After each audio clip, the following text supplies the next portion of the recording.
Hi, and welcome back to this free-for-all Friday edition of Focal Point on AFR Talk. We were talking in the last segment about the RNC annual meeting taking place right now. They're shortening of the primary season, which in my judgment is an anti-Tea Party, anti-grassroots movement designed to give more power to the party elites to pick the candidate of their choosing and give us another John McCain or a Mitt Romney. That's a conversation for another day. But one of the things that's highlighted here, and you're aware of this, is the controversy over Christie and what's been called Bridgegate, with the fact you have the George Washington Bridge coming out of Washington or coming out of New York City and feeding into New Jersey, Fort Lee, New Jersey. And two of the three exit lanes, off-ramp lanes, and the toll booths for that bridge were closed. Now, my next guest, Rick Shaftan, he is a political pollster and political analyst and consultant, worked with Steve Lonigan in his campaign for the Senate in New Jersey. I want to bring Rick in, who lives and works, I believe, don't you, Rick, in the state of New Jersey?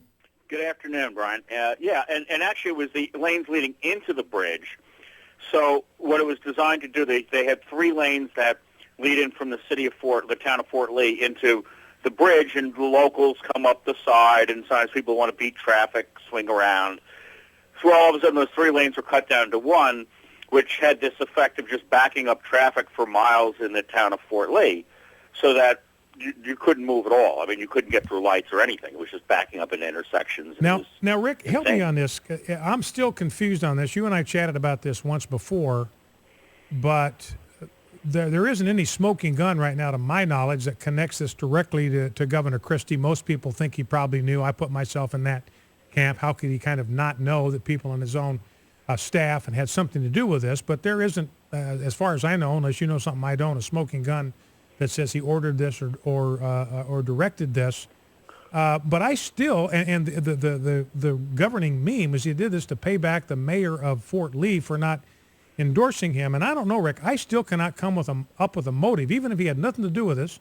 What were his political aides trying to accomplish with this? I mean, can you help us on that? Well, there's stories that it had to do with a big development, and eventually we'll find out. But what we do know is from the email chain, there are emails that indicate it's not. The thing was we're doing a traffic study because why should Fort Lee have one lane and they have, right? That was all seen as a fig leaf. What this really was about was getting some kind of retribution against somebody, whether it was the mayor of Fort Lee or the developer was putting $1 billion development up right nearby, and we'll find that out. But there's a chain of emails where people are saying things like, is it wrong that I'm smiling? So they're happy about people being stuck for hours in this traffic backup. David Wildstein, who is the point man at the Port Authority, which runs the George Washington Bridge, was at the bridge at 6 o'clock in the morning to watch this.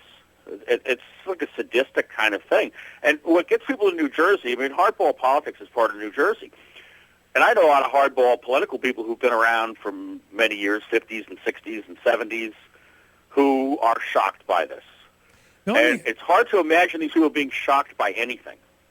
So this is what you're saying is this is beyond the pale political conduct, even for New Jersey politics. And let me ask you this question, Rick.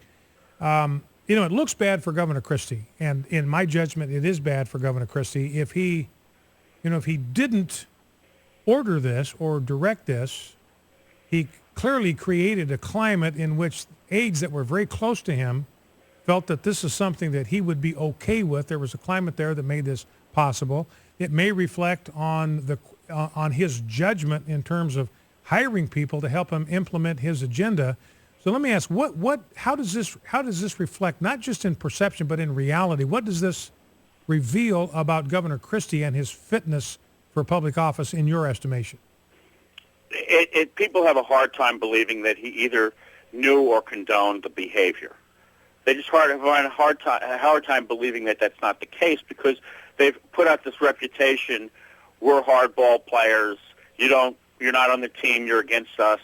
And there's good guys and bad guys, and that's politics. That is how it is. It's just the level that it's taken to. It's one thing, okay, you're the Democratic auditor and the Republicans won, and we're taking your contract and giving it to a Republican.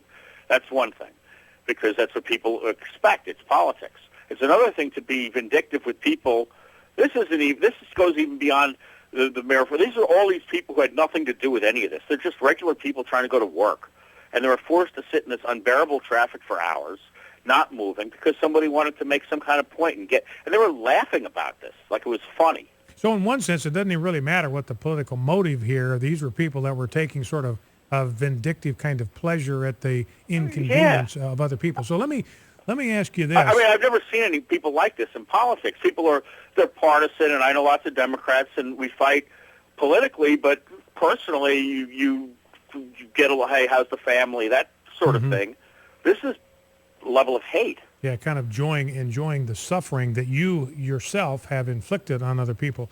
Right. Well, looking at the larger scale, Rick, I know you are a consultant, you are a pollster, so you keep a finger on the pulse of what's going on in the body politic. Governor Christie is the favorite of the GOP elites, the Karl Rove types. Now we're hearing a lot of unrest even from some of the big GOP donors. They're not going to give to him. They're looking for somebody else, maybe Jeb Bush.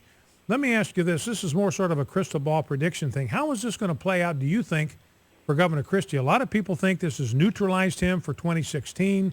He's no longer to be considered a serious contender. What do you think? It's you never can tell in politics. I remember polling on Bill Clinton after the Jennifer Flowers thing in a town. I just threw his name in the poll, and he was something like 6% favorable and 39% unfavorable. And I made the mistake of writing in my memo, well, I guess this guy's finished. So you never can tell. You never can tell. But he has a lot to overcome here because it goes right to the essence of, I mean, nobody ever said Bill Clinton was a moral, upstanding guy. So it was like, okay, Jennifer Flowers, oh, that's Bill Clinton. But this is a little different. Here's a guy whose reputation is based on honesty and putting away the bad guys, and he's in this ironic situation. I mean, president is the least of his worries. You've got the FBI and the U.S. Attorney's Office roving around, interrogating people over this thing with the lieutenant governor, which is a whole other thing. That's really bad. And subpoenas going to the Republican State Committee, going to the Christie for Governor campaign. His worries are a lot bigger than whether he's going to be a presidential candidate right now. Well, let me ask you about that, Rick, because, I've got a number of stories in my stack today about what look like vindictive and vengeful prosecutions on the part of this administration. Not that there isn't something there, but the Department of Justice is going after Bob McDonnell. They're probably not going to get a conviction on extortion and bribery, although what he did, I think, was unethical. James O'Keefe is saying Andrew Cuomo is coming after him. I've got another, there's somebody else I'm thinking of that's also in trouble now, legal trouble, Dinesh D'Souza for the anti-Obama movie. They're going after him, it looks like. So now it seems like you've got this feeding frenzy, sort of overkill, where you've got federal officials there now, representatives of the Department of Justice throwing subpoenas at everybody. At what point does this become no longer a quest for justice, but now it's a matter of trying to obliterate a political opponent of the Obama administration?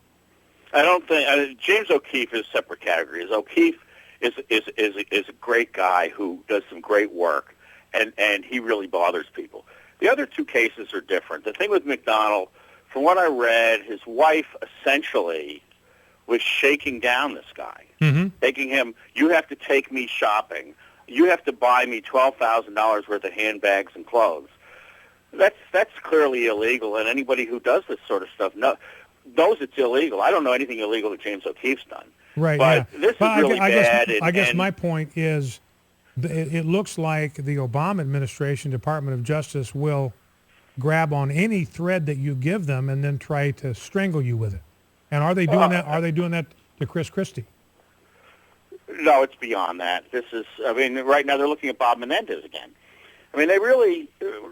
Law enforcement is pretty neutral politically, I find. I think there's cases where people don't get prosecuted more than people get. If there's a political side of it that they don't prosecute somebody or they are allowed to plead to some lesser charge that maybe they wouldn't have been able to do otherwise. But these guys in the FBI, guys and women in the FBI, are not political people. They're out there to do a job, and it's a tough job. Unfortunately, they have a lot of work. There's a lot of people in politics who believe that laws don't apply to them. The question that I get about this whole thing with Christie is, okay, this is happening with the George Washington Bridge. What's the big deal, Benghazi? But the real question is, if they can do it with the George Washington Bridge, they can do it with the NSA and the IRS and who knows what other agencies. In other words, and it's a concern Christie has to address. Clearly, he's going to have to address this if he does run for president, because it's an obvious question. So one of the concerns you've got, Rick, is one of the things that may reveal about Governor Christie and sort of the way he handles executive power is he might be inclined to do some of the same things we complain about with Barack Obama. Well, there's people saying, well, okay, if we were doing it, it's good. If they're doing it, it's bad. That's really not a strong argument. People are just concerned about the overgrowth of government, and I think you're seeing this much more in the Republican Party now. Issues like the NSA wouldn't have come up 5 years ago. They're very strong today, and it's a legitimate concern. It's something he's going to clearly have to address if he's going to want to have a united Republican Party as the nominee. Right now, I think he's got problems that go way beyond that. We've got about 45 seconds left talking here with Rick Shaftan, a pollster and political consultant and strategist.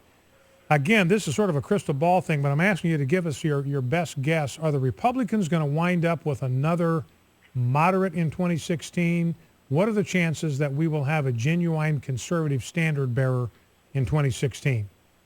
That depends on the candidates, who gets out there and has a bold message. I think what we had with the conservatives who were up against Mitt Romney the last time, I'm thinking particularly Gingrich and Santorum, they came back. Gingrich got caught up because he just thinks too much, and Santorum, I think, was just afraid to draw the contrast with Romney.